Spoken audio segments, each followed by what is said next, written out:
Who am I? I spent many years as a starving artist. My level of lack is practiced, experienced,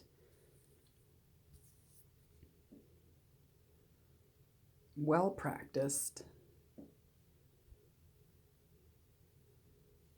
and ingrained. I had a lack mindset you would not believe. Instead of making more money and trying to work my way out of it here and there, as an artist, I felt compelled to commit to my work. So I just did my best with nothing, with less than nothing sometimes. I could and pondered write a book about a starving artist series about living on zero. And in our culture of plenty, it's really not that hard. But the lack mindset that was ingrained in me was tremendous. I didn't make more than $12,000 a year for many years. And I came from a family that did well, middle class, upper middle class, depending on the economics and politics of the era. But we had a lack mentality. In that money structured every activity and life choice, not the other way around, which part of the reason my work as an artist was so important to me was it was my way of navigating in the world without money controlling me, which it did, but I thought at least that I didn't allow it to control my work. But the truth is that in trying to be resourceful with nothing, I was very restricted.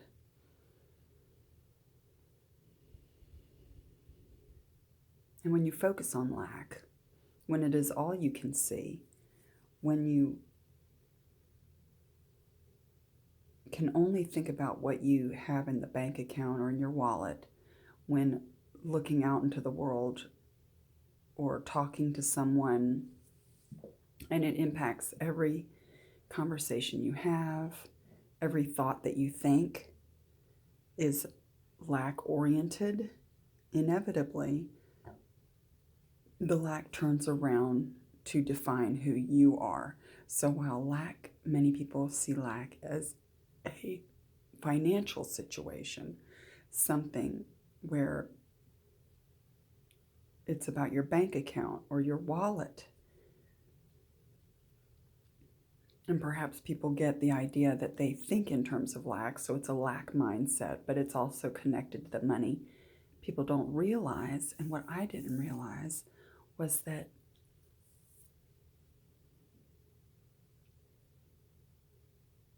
I became lack. I lacked confidence in myself, in my decisions, and what I wanted to do. If I had any inclination to do anything at all, the first thought was, I can't afford it. And so I learned not to trust my instinct, which is the very basis of confidence in God, being confidence in yourself.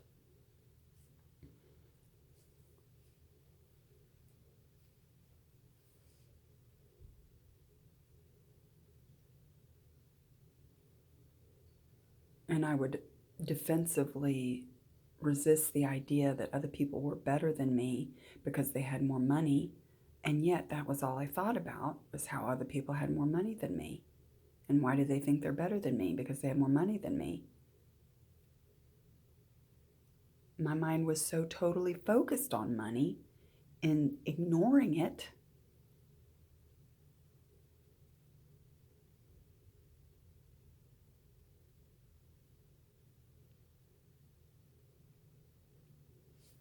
By ignoring the bills, ignoring the income, I gave the signal to the universe that I wasn't interested in money and yet it defined every choice, every step, every thought I took and made.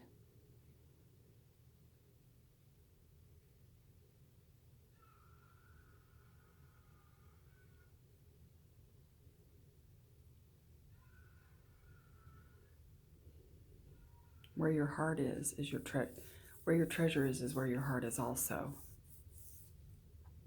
My treasure, what little I had, I kept to myself. And I thought it's because I don't have the money, so I can't give, I can't share. People around me learned to give me things for free because I didn't have anything and I didn't have the funds. And so while I'm grateful to everyone who looked after me and took care of me in my starving artist years, my treasure was myself. I had zero trust in the universe or God to take care of me. I had zero trust in my own ability to go out and be a light in the world that would make money.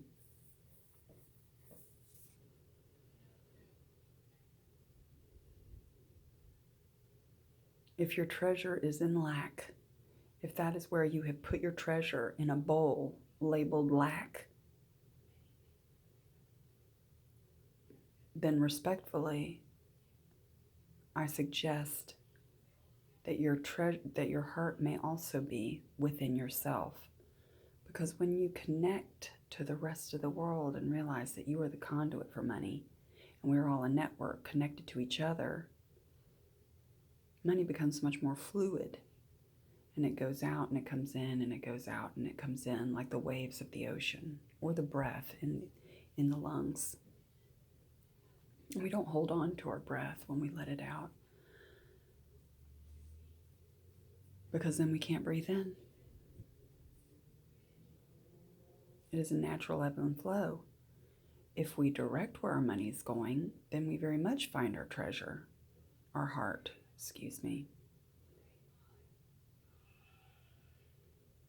Starving artist tips. Dumpster diving in the post office recycle dumpster that recycled magazines.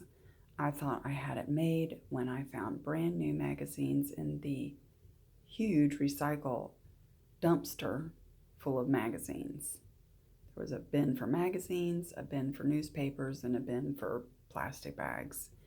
And I would dumpster dive at night after the post office had closed for my Paris Vogues and all my fashion magazines that I would then mock and ridicule about being so expensive, ticket on the price on the cover, as well as all of the product in the pages that they were advertising to me.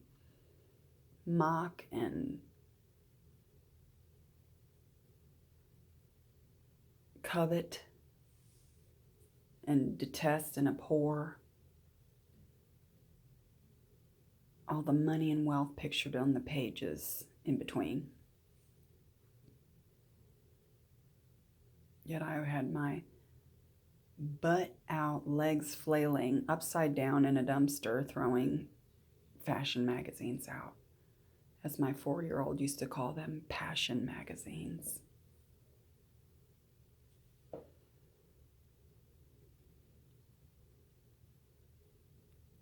I sacrificed my health with the food I ate. At one point, I only ate trash. And by trash, I mean processed food, because it carries the most calories for the least amount of money. And so poor people tend to eat terrible because calorically, the heaviest calorically dense base foods are the cheapest. And they're worse for you. They're terrible for your health.